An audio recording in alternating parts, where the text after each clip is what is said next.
Pessoal, muito bom dia. Aqui quem fala é o instrutor Rodolfo Aquino. Iniciaremos então as videoaulas do curso de Bombeiro Civil, falando então do primeiro módulo, que é Primeiros Socorros, com a aula 1, que seria Primeiros Socorros e o Bombeiro Profissional Civil. Dentro dessa primeira lição, nós temos aí uma parte subjetiva que vai falar sobre o perfil do socorrista e uma parte mais objetiva que trata do sistema de atendimento de emergências do estado de São Paulo. Então, dessa primeira parte que fala aí sobre o perfil, é importante que o bombeiro civil saiba um pouco sobre a legislação que regulamenta o seu serviço, né, de bombeiro profissional civil. Nesse caso, então, é interessante aí que ele leia e entenda um pouquinho a portaria 008/600 de 2014 do Corpo de Bombeiros e a NBR da BNT, a 14.608. Então elas vão falar aí sobre a atuação do bombeiro civil dentro das empresas. Então é importante, esse material está disponível no portal do aluno para download. Falando um pouquinho sobre a NBR 14.608, ela tem o anexo A, que é um anexo importante aí para estudos, que vai tratar sobre dimensionamento e aplicação do bombeiro civil nas edificações. Mais ou menos assim, né? Então a empresa ela precisa aí, vou dar um exemplo de um shopping, ela precisa saber quantos bombeiros civis ela tem que ter lá dentro do shopping. Então, dentro desse anexo, ela vai fazer um cálculo e vai achar lá a quantidade exata de bombeiros civis. Então, é importante também que você, aluno, tenha esse conhecimento. Falando um pouco então sobre o perfil adequado aí que um socorrista precisa ter, né? Primeiro item que a gente vai comentar é sobre a formação técnica. E ele fala que o bombeiro precisa concluir com aproveitamento o curso e também ter o credenciamento, que é a sua funcional. Isso comprova então que ele teve uma formação de acordo.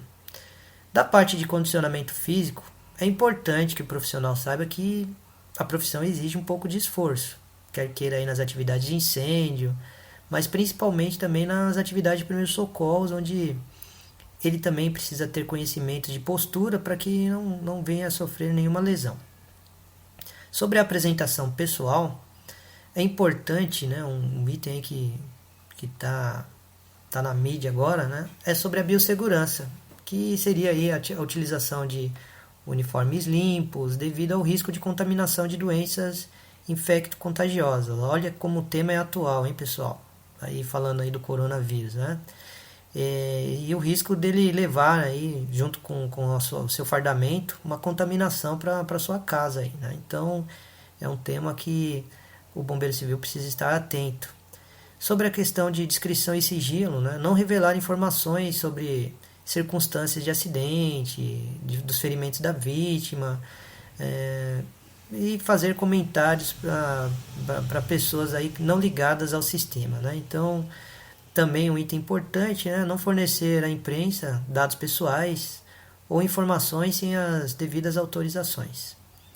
Sobre o uso do vocabulário, né? Então, é importante aí que o bombeiro ele saiba que ele precisa evitar conversas impróprias ou assuntos que aborreçam ou perturbem a vítima ou seus acompanhantes. Evitar o uso de gírias e palavras de baixo calão e, sempre que possível, utilizar uma linguagem técnica e sempre transmitir informações para a vítima, é um direito dela. Sobre a questão de estabilidade emocional, sempre tentar controlar as emoções, né? Não manter-se neutro aos acontecimentos, preocupando-se somente em prestar os atendimentos, né? Então isso é uma questão importante. Sobre a questão da iniciativa, né? Sempre tentar assumir o controle das situações, mesmo que sejam situações complexas, e a experiência que ele vai adquirindo vai fazendo com que ele consiga cada vez mais atender ocorrências complexas, tendo um total controle. Sobre a questão de amabilidade, né? Agir sempre de forma calma, moderada, pensar no que vai fazer, né? Então, tratar as vítimas sempre com respeito. Temos também aí, né, com o item criatividade. Tudo isso, pessoal, o bombeiro ele vai adquirindo com a experiência, né? Então, adaptando técnicas e assim por diante. Bom, vamos lá então para falar da parte objetiva. Trataremos então do sistema de atendimento de emergências do Estado de São Paulo. Então você tem aí na tela a definição do que é o sistema de atendimento de emergência e temos aí portaria do Ministério da Saúde, portaria 2048. Bom, para quem está entrando na área ou quem está fazendo uma reciclagem, vai se deparar sempre aí com entrevistas e com algumas provinhas que as empresas costumam aplicar. E olha, pessoal, 99% das provas, vou falar que quase 100%, vai cair alguma questão sobre essa portaria 2048 do Ministério do Trabalho. E o que é essa portaria? Né? Essa portaria ela trata, né, sobre o Sistema Único de Saúde, o SUS. E o que isso tem a ver então com a nossa profissão? Né? No seu artigo 127, ela vai falar sobre a política no atendimento às urgências e emergências. Então aí que entra essa parte importante que a gente precisa saber. Tá? Dentro, né, dessa matéria consiste então os tipos de atendimento, e um deles é o atendimento pré-hospitalar. Olha, pergunta de prova isso aí, pessoal. Definição, né, do atendimento pré-hospitalar: é a prestação de atividade de suporte básico de vida, que é o SBV, ou suporte avançado de vida. Então, esses dois tipos de tratamento estão contidos aí no atendimento pré-hospitalar. Tá? E eles têm um objetivo. Qual que seria? Né? Minimizar o sofrimento da vítima, do acidentado, evitar o agravamento de lesões e manter a vida da vítima até a chegada do suporte avançado ou da sua entrega no hospital. Então, essa definição ela é muito importante também, sempre cai aí nas provas aí. Que seria então, né? Por que a gente presta o atendimento pré-hospitalar? E esse atendimento básico, ele é importante? Sim, ele é importantíssimo.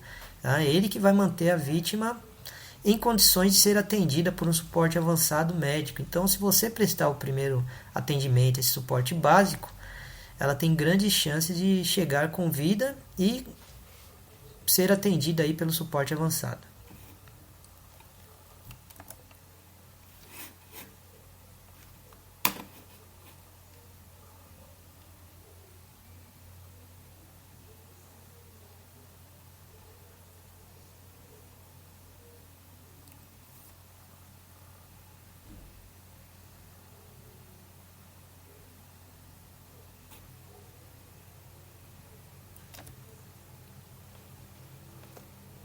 Temos aí então, pessoal, um exemplo de suporte básico de vida. Quais são os procedimentos? Então temos aí reanimação cardiopulmonar, controle de hemorragia, imobilização de fraturas, movimentação e transporte de vítimas. Então esses são os exemplos aí. Né?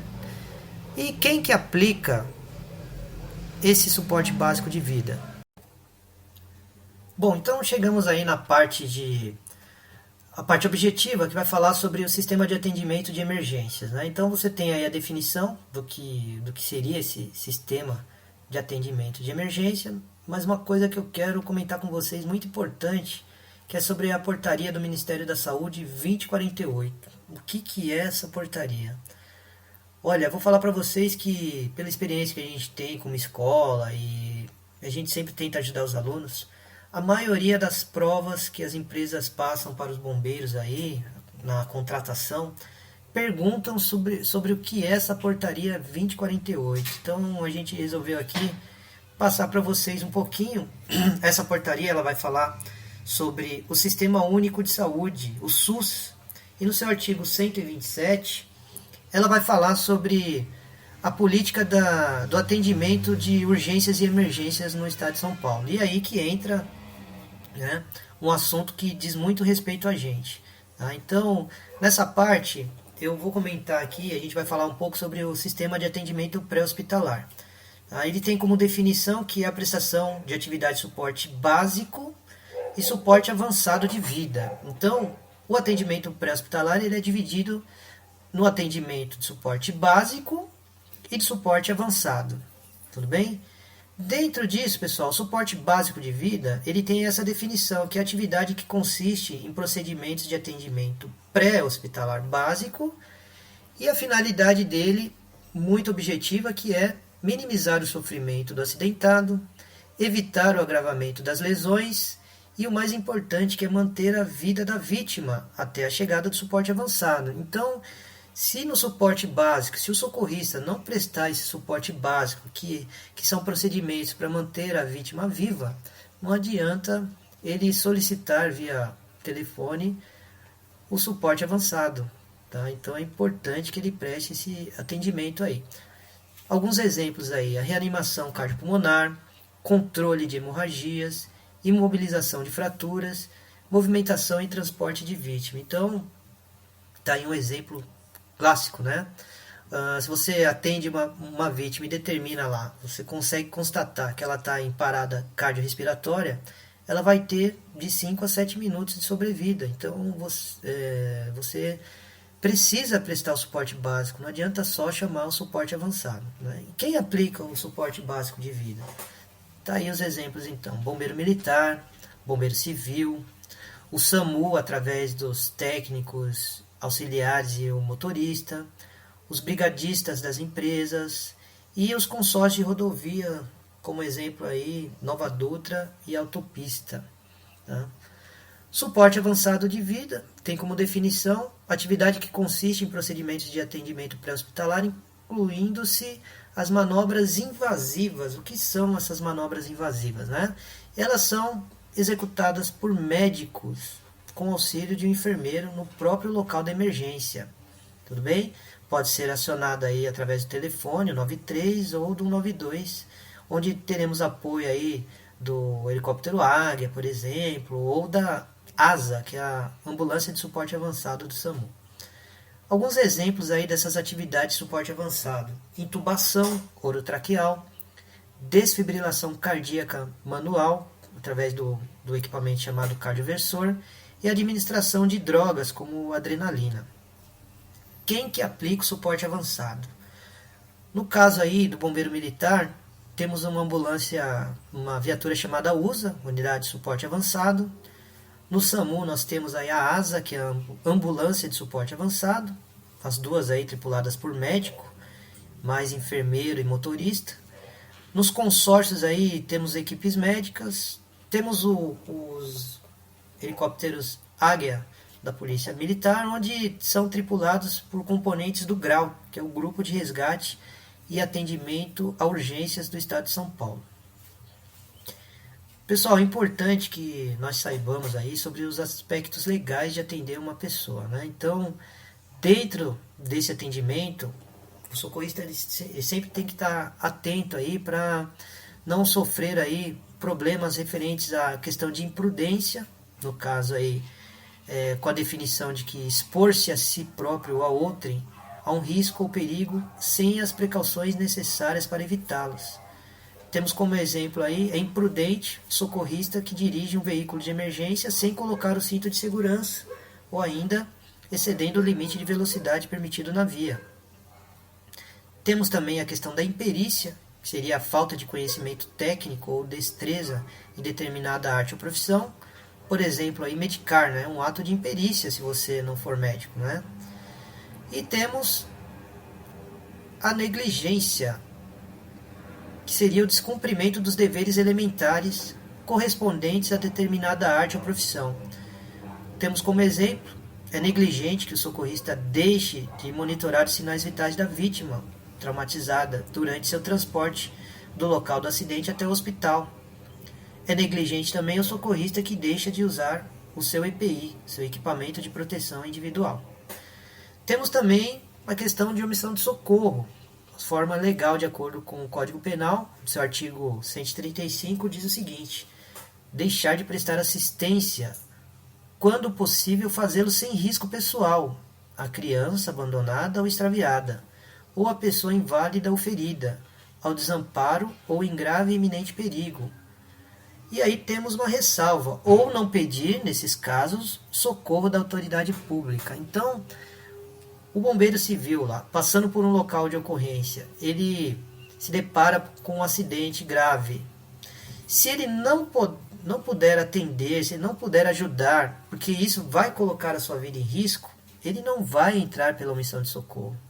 Nesse caso, somente ele faz o quê? Liga para o telefone 93 ou 92, informa o caso, passa os informes do local e aguarda para uma possível ajuda. Mas ele ir até o local, se arriscar, por exemplo, sentar com EPI, com um risco iminente de explosão, ou assim, a lei tem esse amparo para ele aí. Pessoal, um outro item importante trata sobre consentimento no atendimento, tá? Então, pessoal, o socorrista, sempre que possível, ele deve obter o consentimento formal da vítima. Então, ele precisa da autorização da vítima para socorrer, para prestar os primeiros atendimentos. Salvo, logicamente, se a vítima estiver inconsciente, não puder responder, esse consentimento fica implícito. Então, essa palavra consentimento implícito seria o atendimento do socorrista a uma pessoa que esteja lá inconsciente. Então, ele não tem como pedir aí autorização para a vítima. Tudo bem? Responsabilidade pelos pertences da vítima. Então, é importante, pessoal, imagine uma situação em que você faça um atendimento para uma vítima, chegue a fazer a avaliação e nessa avaliação você precisa tirar aí os brincos ou uma corrente da vítima, faz o atendimento e posteriormente essa vítima vem a reclamar que sumiu lá a sua corrente de ouro, o seu brinco que ela ganhou e queira te responsabilizar por isso. Então é importante que sempre que você vá tirar algum pertence da vítima, relógio, assim por diante, você entregue para o responsável ou para um familiar dele lá. Sempre que possível, sempre relacione o que você retirou, com quem você deixou e obtenha a assinatura dessa pessoa. Uma carteira, valores, né? Isso é muito importante para que você não tenha problemas posteriores.